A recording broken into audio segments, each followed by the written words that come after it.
Hello! This is day 72 of reading one canto of the Divine Comedy every day. We're on Paradiso, Canto 5, which I'll read from the Longfellow translation before giving some quick comments. If in the heat of love I flame upon thee beyond the measure that on earth is seen, so that the valor of thine eyes I vanquish, marvel thou not thereat, for this proceeds from perfect sight, which as it apprehends to the good, apprehended moves its feet. Well I perceive how is already shining into thine intellect the eternal light, that only seen enkindles always love. And if some other thing your love seduce, 'tis nothing but a vestige of the same, ill understood, which there is shining through. Thou fain wouldst know, if with another service for broken vow, can such return be made, as to secure the soul from further claim. This canto thus did Beatrice begin, and, as a man who breaks not off his speech, continued thus her holy argument. The greatest gift that in his largesse God creating made, and unto his own goodness nearest conformed, and that which he doth prize most highly, is the freedom of the will, wherewith the creatures of intelligence both all and only were and are endowed. Now wilt thou see, if thence thou reasonest, the high worth of a vow, if it he made, so that when thou consentest, God consents. For, closing between God and man the compact, a sacrifice is of this treasure made, such as I say, and made by its own act. What can render then as compensation? Thinkest thou to make good use of what thou'st offered? With gains ill-gotten thou wouldst do good deed? Now art thou certain of the greater point. But because Holy Church in this dispenses, which seems against the truth which I have shown thee, behoves thee still to sit a while at table, because the solid food which thou hast taken requireth further aid for thy digestion. Open thy mind to that which I reveal, and fix it there within, for 'tis not knowledge, the having heard without retaining it. In the essence of this sacrifice two things convene together, and the one is that of which 'tis made, the other is the agreement. This last for evermore is cancelled not, unless complied with, and concerning this with such precision has above been spoken. Therefore it was enjoined upon the Hebrews to offer still, though sometimes what was offered might be commuted, as thou oughtst to know. The other, which is known to thee as matter, may well indeed be such that one errs not, if it, for other matter, be exchanged. But let none shift the burden on his shoulder at his arbitrament, without the turning both of the white and of the yellow key. And every permutation deem as foolish, if in the substitute the thing relinquished, as the 4 is in 6 be not contained. Therefore, whatever thing has so great weight in value that it drags down every balance, cannot be satisfied with other spending. Let mortals never take a vow in jest. Be faithful, and not blind in doing that, as Jephthah was in his first offering, whom more beseemed to say, I have done wrong, than to do worse by keeping, and as foolish thou, the great leader of the Greeks, wilt find, whence wept Iphigenia her fair face, and made for her both wise and simple weep, who heard such kind of worship spoken of. Christians, be ye more serious in your movements. Be ye not like a feather at each wind, and think not every water washes you. You have the Old and the New Testament, and the pastor of the church, who guideth you. Let this suffice you unto your salvation. If evil appetite cry aught else to you, be ye as men, and not as silly sheep, so that the Jew among you may not mock you. Be ye not as the lamb that doth abandon its mother's milk, and frolicsome and simple combats at its own pleasure with itself.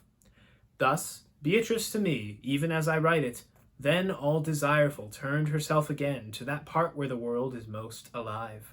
Her silence and her change of countenance silence imposed upon my eager mind, that had already in advance new questions, and as an arrow that upon the mark strikes ere the bowstring quiet hath become, so did we speed into the second realm.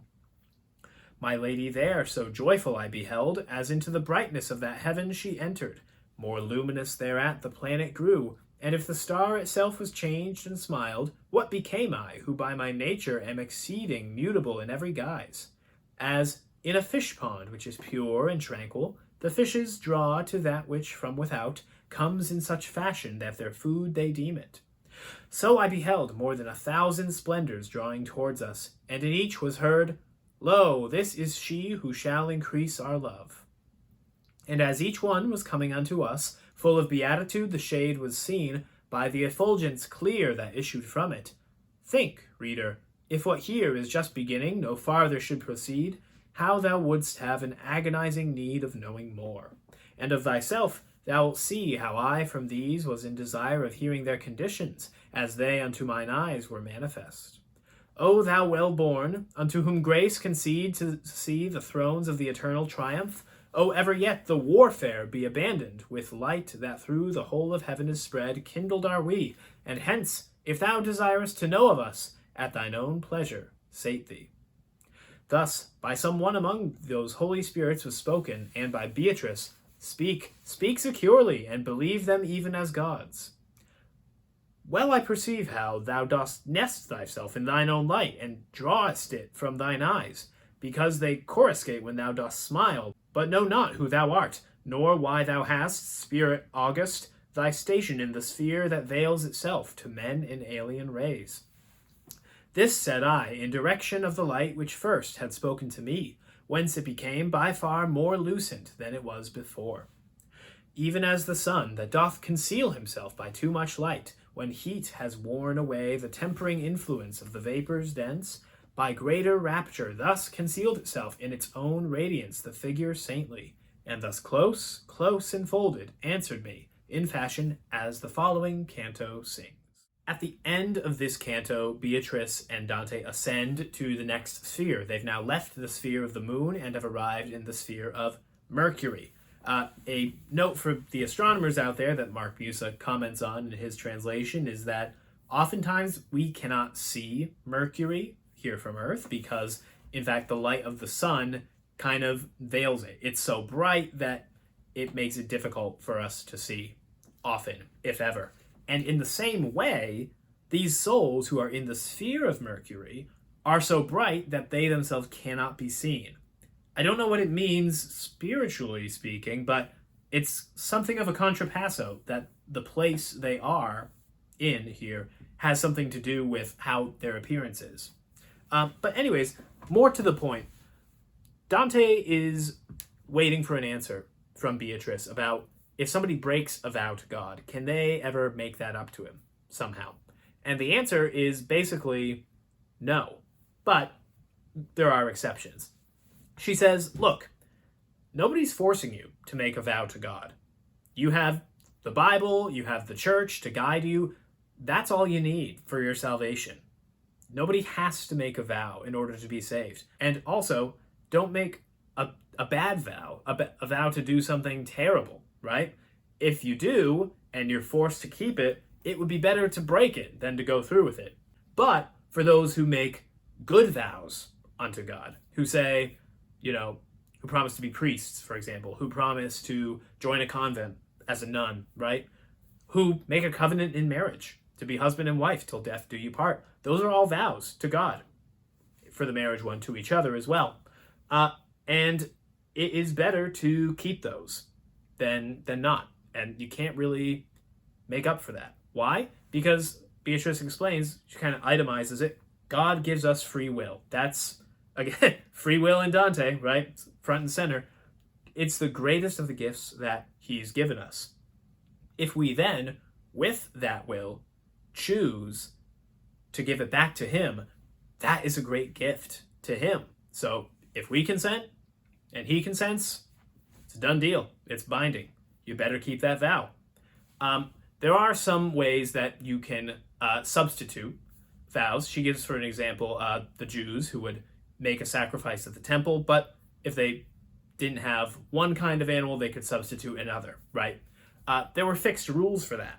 And in the same way, she says, if an indulgence or some sort of, not an indulgence, but if some sort of dispensation is given to put aside a vow to do something else instead, you have to wait for the proper authorities to allow that. You can't just say yourself, never mind God. Dante is dazzled at the end of the previous canto and the beginning of this one by Beatrice's beauty.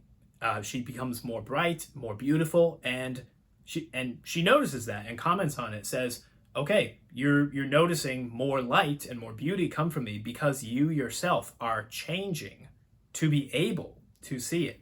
As your eyes see the eternal light of God reflected in me, you desire to see more. And in desiring, the ability is granted to you, and then, yes, you are able to see more. In this, to me, is implied that heaven is something like a constant falling in love. That is, you dwell in heaven within sight of God, the eternal light, and thus you're able to see some of that light.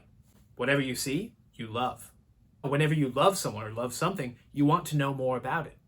And so you seek out an opportunity to know more about it. And then once you do, you love that. And then you want to know even more, and so on and so forth. That same process seems to apply here to viewing the light of God. In this case, Dante sees it in seeing the light of Beatrice herself, which is also pretty cool. And then lastly, when Dante and Beatrice arrive at the sphere of Mercury, they all declare together, "Behold, one more who will increase our love." Now, this is saying, oh good, another person is here. And they would say that no matter how many people showed up. This is kind of a reversal from how many people ever, but especially in the world today, would think about life and souls and even humanity. God is never going to say, sorry, heaven's full, can't possibly take any more, right? And these blessed souls who dwell in the light of God, who have conformed their will to his, they view life in the same way. They view humanity in the same way. They're never going to see another soul approaching heaven and say, oh goodness, it's getting too crowded in here. No, love multiplies. It doesn't divide the more people there are. That is how it is in heaven. Let's make it on earth as it is in heaven. That's all for today, though. I'll see you tomorrow.